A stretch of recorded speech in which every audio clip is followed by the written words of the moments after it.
Night in the Woods is developed by Infinite Fall. This was a Kickstarter game, which I did not kickstart. I'm kind of mad at myself that I didn't. But anyway. So, you play May, who is a cat, as you might notice.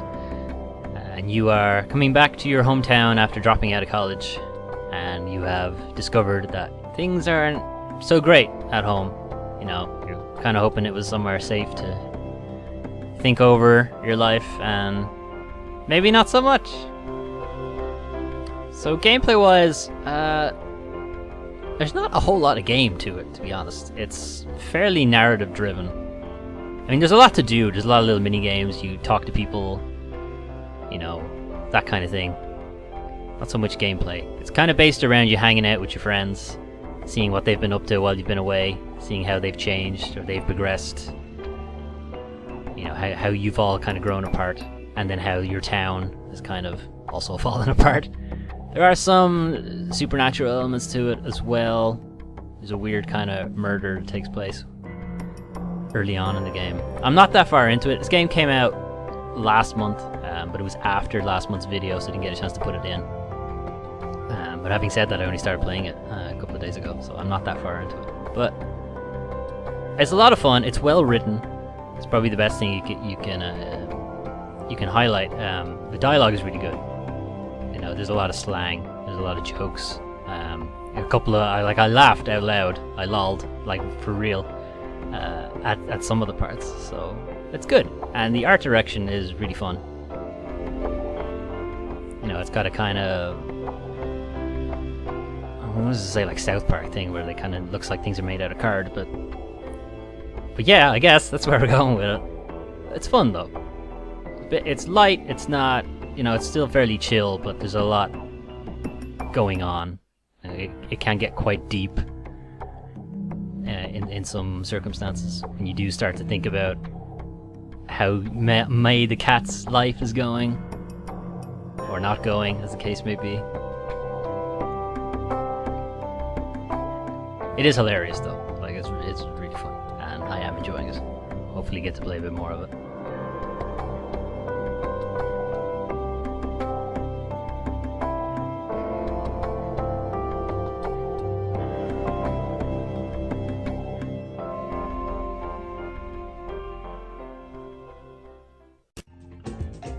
Snake Pass by Sumo Digital. Sumo Digital are a British developer, we're best known for Outrun or Virtua Tennis. So Snake Pass is a very old school and a platformer, very vibrant, very cartoony. Except it's not a platformer, because you are a snake, and snakes can't jump, as far as I'm aware, I hope. So it's not a platformer. But anyway, you are playing Noodle, who appears to be a coral snake. And coral snakes are not very friendly, but this one is.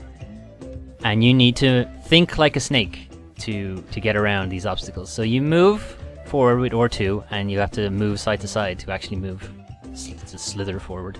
You use L2 to coil your body, and you use X to pick your head off the ground. And you need to use all of these and other buttons in combination to actually move around the environment. So it's a bit complicated initially, until you get used to it. I hope. I haven't gotten used to it yet. It's still quite hard. So I only picked this up a couple of days ago, so I'm not too far into it, but I have seen later levels with hazards and like moving things, and I'm just thinking, how the hell can you actually move around this? But like, I really like the style of the game, because it's been a while since we've seen games like this. Plus it's very cheap. It's only €20 for me on the store, so I mean, sure, I'll play any game for well, not any game, but most games for €20. Give it a look.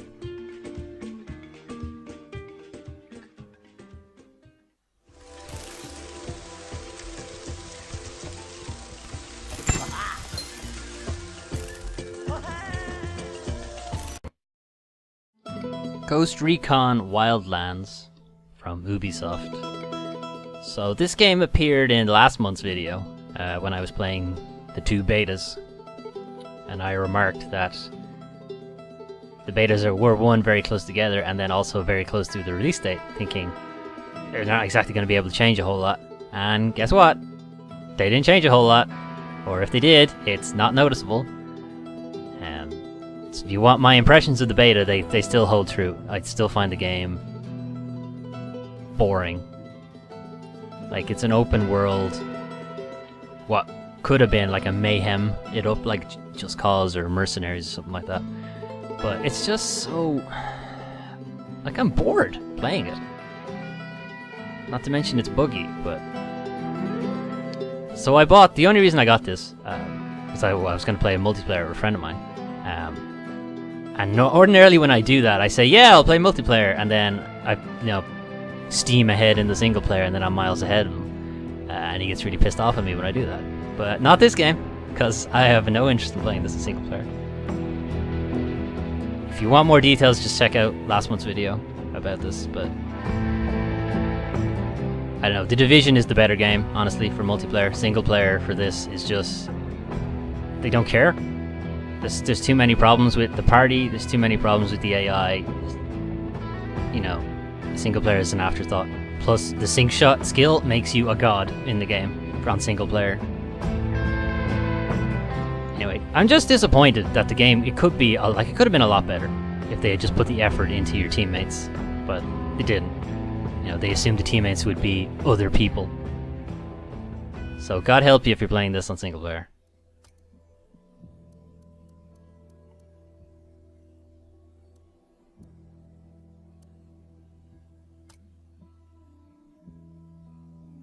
Danganronpa 1.2 Reload is a re-released bundle of Danganronpa 1 and 2, originally coming out on PlayStation Portable, and this bundle came out on PlayStation Vita and PlayStation 4. It's developed by Spike Chunsoft. Spike Chunsoft are a Japanese developer, if it isn't immediately obvious. So story-wise, I was going to talk about the gameplay, but it doesn't make sense to tell you about the story. So story, you are invited to this super prestigious high school to attend it as a high school student, even though you're 30 years old and you make videos on YouTube. But anyway. And normally the students of this school are the very, very best that can be offered. They are the ultimate students, as it is stressed. Not necessarily ultimate academically. They could be the ultimate pop star, they're the ultimate swimmer, they're the ultimate rider, they're the ultimate bike gang leader, It's a lot of weird shit. But fine, we'll go with it. But you're not an ultimate student. You were just invited, like you won the lottery to be the average student at this school of ultimates. But anyway, it seems like it's going to be a normal school, even if it does have ultimate people in it. Until you get there, and you are informed by this kind of maniacal bear, this teddy bear. I'm not sure if he's animatronic or he's magical or what, but anyway, he tells you when you get there that you're now trapped here with the other 14 students forever. This is your prison. And you're like, no, how about no, bear, I'd like to leave. He says, okay, you can leave, but the only way you can get out is if one of you kills somebody else. And not only do you have to kill them, but you have to get away with it too. So, here's where the gameplay comes in. So, you can kind of split the gameplay in half. You've got your standard visual novel, walk around the school, talk to everybody, give them presents kind of thing. And the second half is a class trial. So in the class trial, you will have gathered your evidence in the first half during the visual novel section to determine who the murderer is. And it's important that you determine who the murderer is, because if you do, the murderer dies. If you don't, everybody else dies. So, you've got some incentive to work out who it is. So there's no footage from the class trial, because the class trial is super spoiler. So I'm not going to show you it, but it's the draw of the game. It's the puzzle part. And it goes to some interesting places. I was legitimately surprised where the first trial ended up. So that was interesting. It keeps you going with it. And it's what separates it from being your standard visual novel. And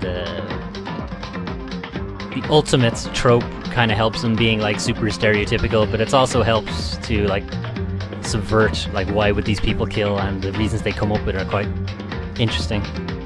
Goes to some weird places and goes to some dark places too. Give it a look anyway.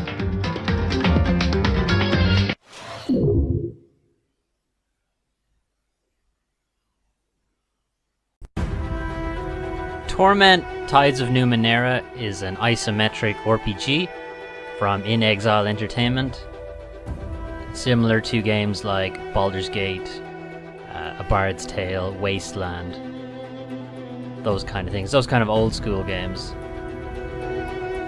So it is a spiritual successor to Planescape Torment. Now, how Planescape Torment set itself apart from other games like Baldur's Gate and so on was that its emphasis on non-combat.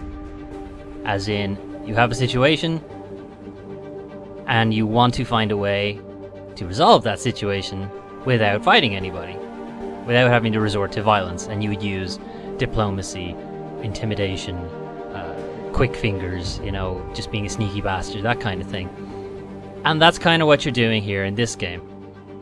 You kind of want to avoid fighting at all costs, so you'll use your wits to get around it. So it's based off a tabletop game called Numenera, which uses dice rolling mechanics, so again, similar to Dungeons and Dragons. So you'll have might and speed and intellect pools for you to use towards goals. So you'd use your intellect to trying to outsmart people, you'd use your speed to kind of dodge things, or you'd use your might to just hit things really hard. And I'm being very reductionist about that, but that's kind of the whole deal. And you'll do your best to get through the game and avoid having to fight anything, because you don't want to fight anything, because the combat is very much the weak point of this game. You will find yourself, one, the combat is really slow, just to begin with, moving around your party. Your characters don't do a lot of damage, they tend to miss very often, and the criteria to land attacks reliably is far too strict. Additionally to that, your enemies don't seem to have the same criteria. They can land hits whenever they want, and the enemy pathfinding AI is pretty bad.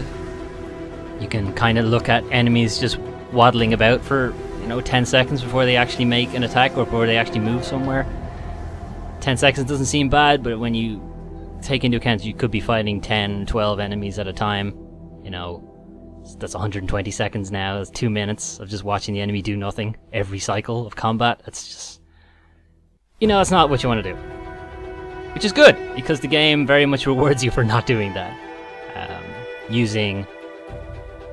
Just using your wits, using your character skills to just get around combat, whatever way you want to do that.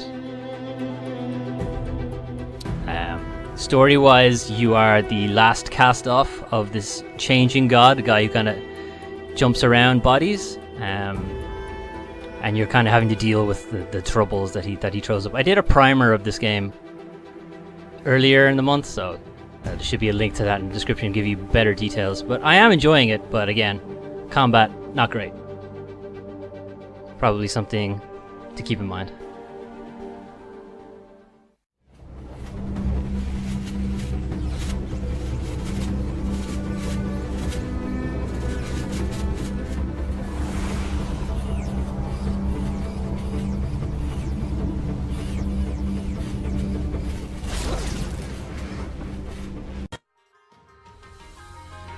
Nier Automata from Platinum Games.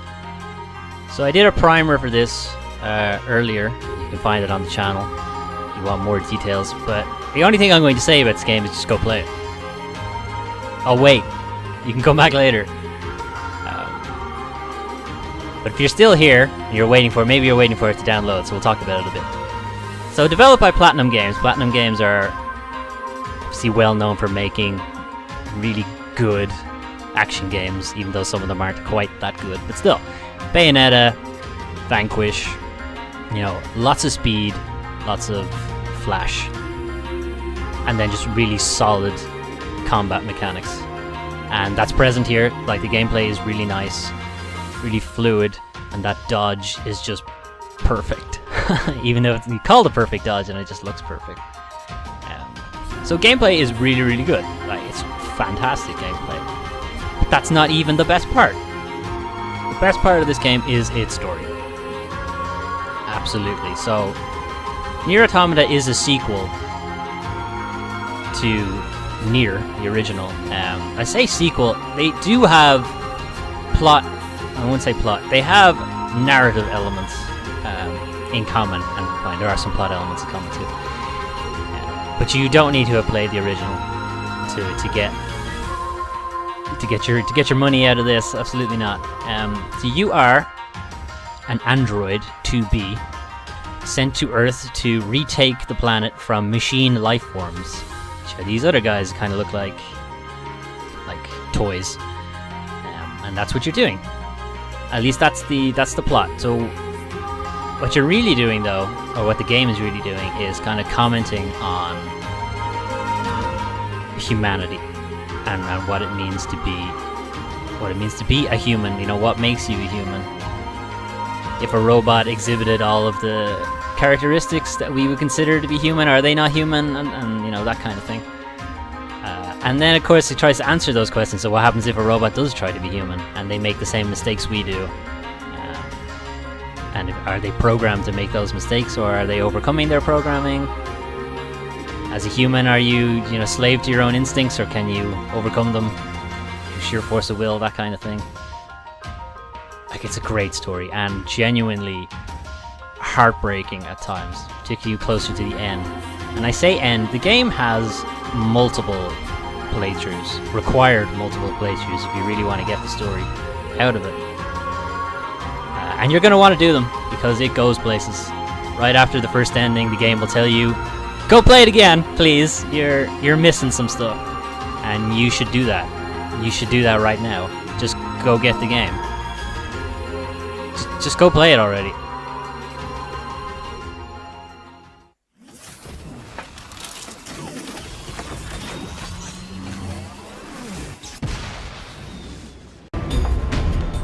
Those are some of the games I've been playing this month, March 2017. Some noticeable absences there, like Horizon and Zelda, Mass Effect Andromeda. I didn't forget about them, I just don't have them to play for various reasons. Some I just don't want to play, and some I just haven't got around to yet. Next month we'll be looking at Persona 5 for definite, and then after that I don't know. Check my release schedule. I may dig something out of the backlog and we'll look at that as well. If there are any games you want to look at, let me know in the comments, or on Twitter, or on Facebook, or whatever, and I'll try and fit them in. Otherwise, thanks for watching.